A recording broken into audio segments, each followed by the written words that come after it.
going on YouTube? Video 5. Welcome back to the channel.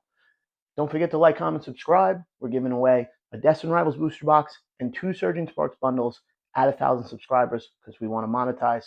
Get yourself to my website, APK Collectibles, buy my booster boxes. Today's video is going to be on barriers to entry in the Pokemon Marketplace, which at this point in time, guess what? There are none, guys. There are no barriers to entry. If you're small, have a plan, figure out what you want to do and how you want to start, you are allowed to do that. I would encourage you to educate yourself on the state of the market. Why? Because people will take advantage of you. There's a lot of new people, foot traffic, scalpers, scammers, and anything else that you can think of coming to this place because there's easy money to be made. The Pokemon Center drop for the last set, Phantasmal Flames, or the Charizard Gengar set, it's selling for $300 on eBay, which means people are making 6 times their money.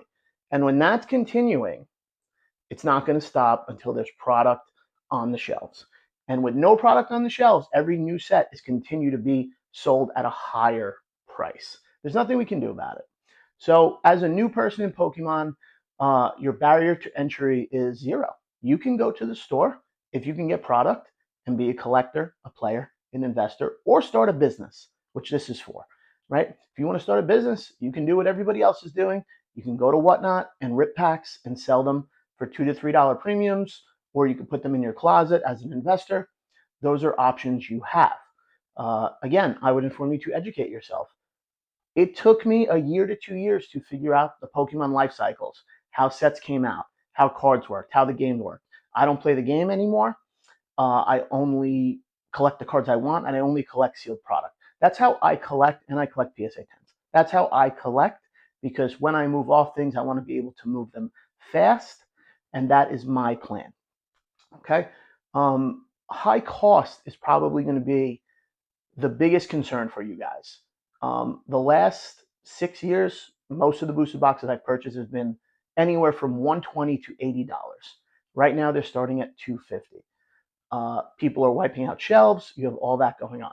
Until the scalping starts, or the retail arbitrage, if you want to be professional about it, there's nothing really you can do. I mean, until the easy money stops, it's just going to keep happening because it's tough out there. You know, the card market, the stock market, and the real world are all very different and not correlated.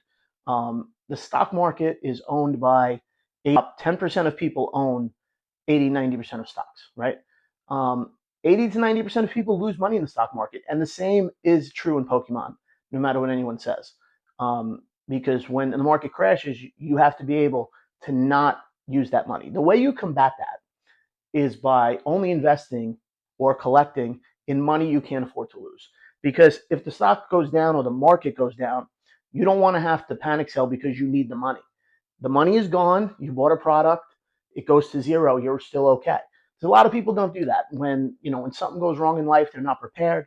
So you want to make sure that you have all your ducks in a row before you start collecting, right? Investment focus is really taking over the hobby right now. You had the S&P 500 article come out about how institutional investors come into Pokemon. I can assure you that is not the case. It's an unregulated market. If they're coming in alone together buying out product, but they will not be accredited institutional investors in Pokemon. It will just be them, in a warehouse hoarding product or collecting on their own with 5 figures. And I can assure you, I'm getting a little bit bigger now. Maybe I buy X amount of a card or a product. I buy 1 case of every set. Whatever you think you're doing, there are people doing it 5, 10, 100 times bigger. So just stay in your lane and do what you can and enjoy what you're doing. And that's the most important thing. Limited supply right now for you guys is going to be the biggest problem. There is no supply on the market. You're going to have a problem getting product. So I would start with singles and things like that. When you move up to stores and the barriers for entries in stores, this is what I really want to talk about. So now as a new store, new online store, I have capital from selling off my collection. The distributors will not give me distribution because I'm an online store. And I just want to go over kind of what's happening. And, it's not gatekeeping, but I don't really see any way out of this unless Pokemon really prints the crap out of this stuff. Because you have stores who have rent making money, and they deserve to make that money because they go through the hard times.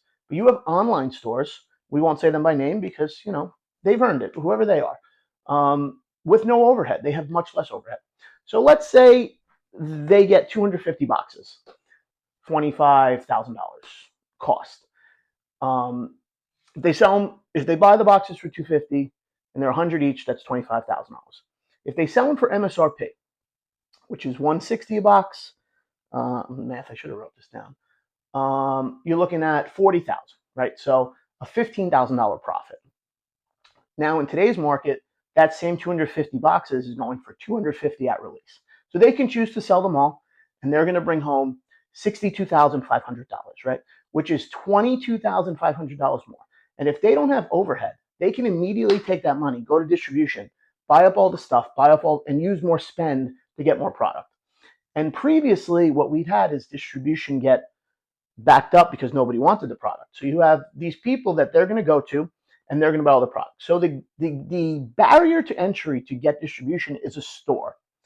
And even then, there's a local store here. He got 2 boxes of the new set. How can you pay rent and get 2 boxes? You really have to make it work.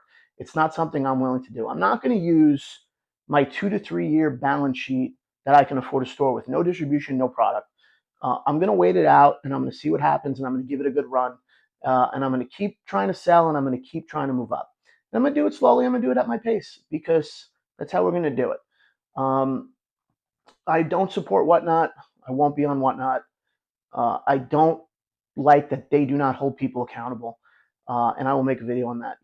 The scamming, the stealing, the crap that goes on there. 99% of those people are good, but to the 1%, how could you steal from people and not be prosecuted? How can that stuff go on? I don't know. So barriers to entry in that place as a new person in Pokemon, stay here. Enjoy the hobby. Do what you can. Take it slow. Watch videos, all the videos from people, and take in the knowledge. You don't have to side with people. You can listen to what I have to say, listen to what somebody else has to say, and just take it all in and figure out what's best for you. How I collect is I buy sealed booster boxes. I usually don't buy ETBs because the booster boxes take up less space. That's what I like to buy. I buy PSA 10s of the artwork I like, and then I buy the cards I think are really cool. I've been buying a lot of the Spidex in the Destined Rivals. I love that card. I think it's great. And, I think it's cool artwork. So I buy cards like that because as a collector, I think it's cool. As an investor, you just buy the sealed product, put it on the shelf, make a display. Don't worry if it goes down because you're displaying your room. You're displaying for yourself. You're displaying as a long-term collector. So you shouldn't worry if it goes up 20 or 30 points or panic if it goes down or worry about reprints. Just stick to your plan. Take in the information and be smart. We'll see you in the next one. Go buy my booster boxes, apkcollectibles.com.